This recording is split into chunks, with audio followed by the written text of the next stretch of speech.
What's up guys, we're back with another Mezco Toys review, taking a look at the latest in all things Holy Diverse, which means we are, of course, talking about the newest edition of BENDS. That would be the TECTONIC Disruptor version. So this is a repaint of BENDS, a new colorway, a different iteration, and then a few changes to the accessories and all the stuff that's in the box. So this guy comes in one of my favorite boxes right now. It sounds weird to say, but I do absolutely love this gold label Rumble Society package. It's just nice and compact, and it's not overly flashy, and it just looks cool. So you've got the figure here in a very nondescript box, really. You've got the skull logo emblazoned on the front, you've got the gold symbol there, and then the sides just say Rumble Society down the spine. That's it, black box. And then of course you can, pop it open, and you've got the sort of insert card there with BENDS in all his glory. So yeah, let's do it. Let's pull him out and take a look. And here we go, out of the package, our TECTONIC Disruptor BENDS. So this guy, well not this one, but the first one, is arguably the reason why I have as many Mezco figures as I do now. And for the longest time, I didn't expect to get into 112 stuff. A lot of it just didn't do it for me until BENDS came around. And then it has been a constant stream of Mezco stuff for me. Despite what you may or may not see pop up on the channel, I do buy quite a bit of this stuff now, especially Mezco's in-house stuff. This guy in particular, because it's on any given day still like my favorite figure from Mezco. I love everything about the design for this figure. So I'm really excited about getting a variant on this one. I've basically said, give me a rainbow of BENDS figures and I'm likely going to buy them all. So let's get started, see what this guy can do, see how he moves around. He is exactly the same figure as the first BENDS, so if you've seen that one, if you own that one, you know what to expect. But for the uninitiated, the head will go up about that far. He goes down really good. You've got really good tilt, like super good. And then you've got full rotation. The arms go out at the shoulder, and then of course they do rotate, but you've got to watch because he does have a suit underneath, and then you do have some twist at the bicep area. Elbows are only about a 90-ish bend, a little bit more, but mostly 90-ish. And then you've got ball hinges and rotation at the wrist. He does have a little bit of kick backwards at the torso, but just enough to sort of give him a little bit of a flare, and forwards about that much. You do have some tilt side to side, and then there is twist. Of course, he can't go all the way around because he's in a suit, but you can get him to twist decently enough to pose him, get him into a walking or any kind of position like that. The legs will go out about that far, again, because of the suit, so they have a limiting effect on him. He kicks forward about that far. He kicks backward a little bit. There is a thigh cut up there, thigh swivel. You've got your double jointed knees. And then we've got our boots down here, which are probably my least favorite part of this figure, just because they are so limiting. You've got a little bit of side-to-side rock. You've got rotation, but rocker is really limited, and then there's barely any hinge. It's just mostly a bobble because of these sort of like cuffs that he has over top of the boots. So in a general sense, I mean, he does move really well. No real issues to speak of. I can pose him around just fine. The only true area where it has any real limitation is the boots. I mean, he does have some limiting factors because of the suit, but it's a cloth goods figure, so it's not to be unexpected. He does move around really well, though, despite what would be an encumbering cloth goods sort of work suit almost, diving suit, whatever you want to call it. Now, as far as the overall look and feel, I'm kind of coming and going with this, but on any given day right now, this is my favorite version of BENDS at the moment. That may change tomorrow, but right now, I'm really happy with the way this looks, and of course, who knows what they might give us down the road. I'm really curious to see if we get any sort of like classic diving suit, like a copper BENDS, I think would be really cool. But this all black look with the, of course, favored orange accents for me definitely works. I think it looks really good. He is very much like a black void, though. There's not a lot on him, save for a few varying paint finishes. So he does have the all black suit, which looks really good. No issues there. It fits him really well. I really like the Mezco figures that aren't like spandex suits, but figures that have, a little bit of give to them. So this, and then, things like some of the Gomez figures and stuff like that, that have a little bit more material where it's not skin tight, and it does allow them to maybe move a little bit better in some instances. And it looks a little bit more, almost natural in terms of the fit. But then the actual armor pieces are a different color from the suit. Of course, it'd be really hard to match that, I'm sure. But they have a slight different finish and texture because of plastic versus cloth. And then some of the actual finer details on the figure when it comes to the armor are painted slightly with a like a deeper, more vibrant black. It's more of a shiny finish versus the matte unpainted plastic, and I think it looks really good. I'm really happy with the way it turned out.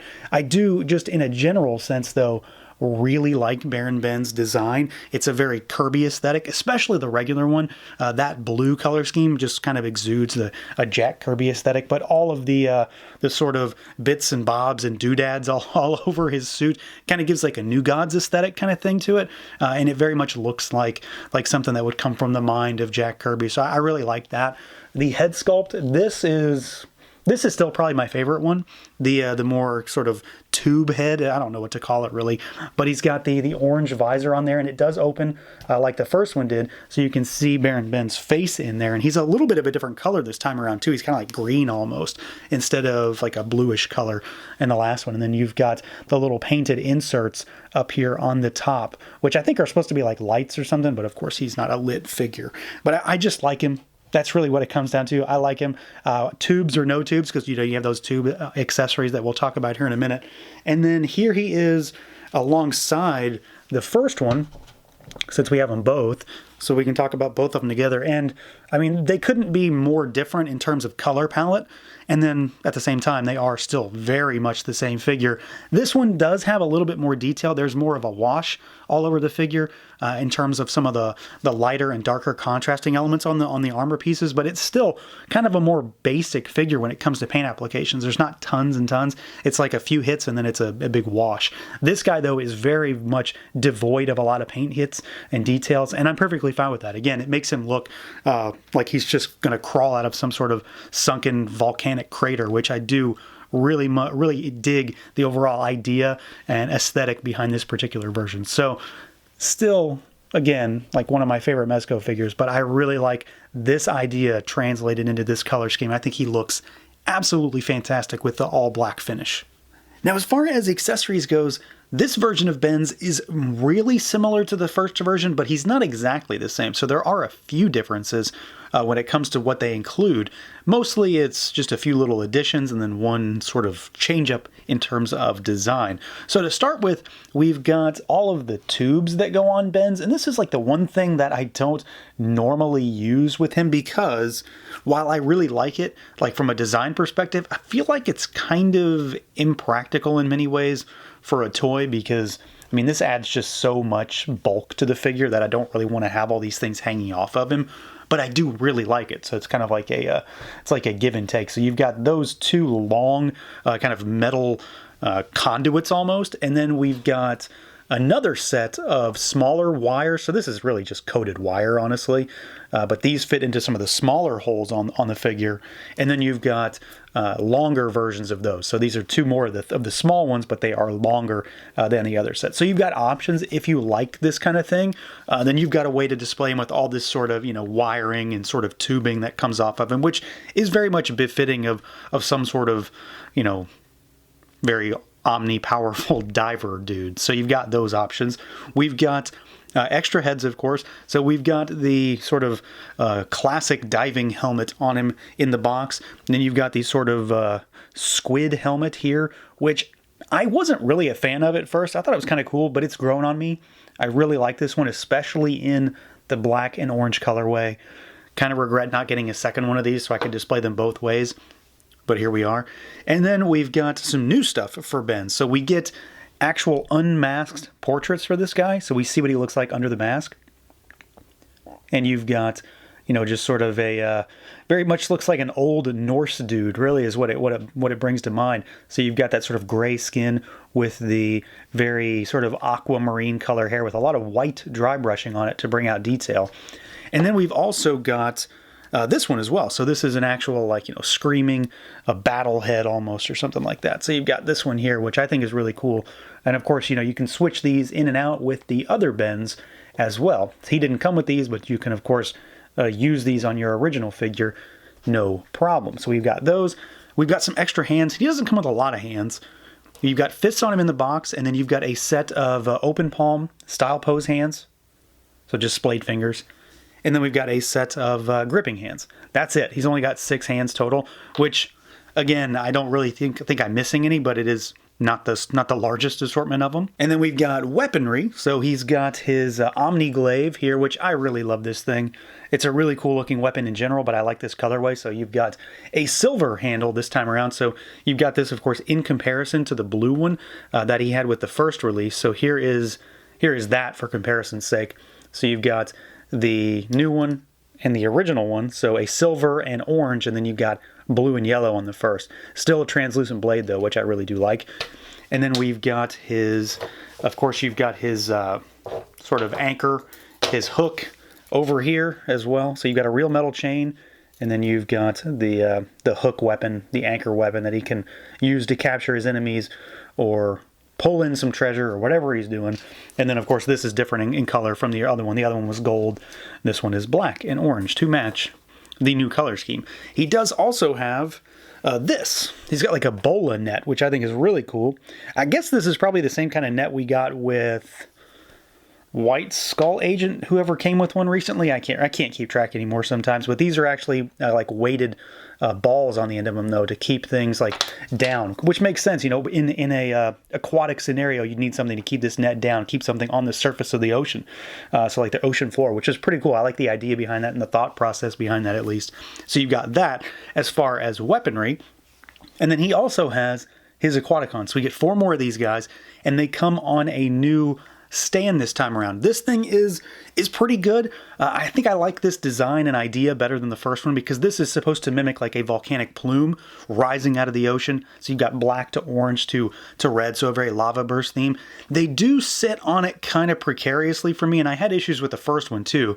They don't necessarily like sink in there, but they will sit if you maybe play at it enough. We'll see if I knock a few off doing this.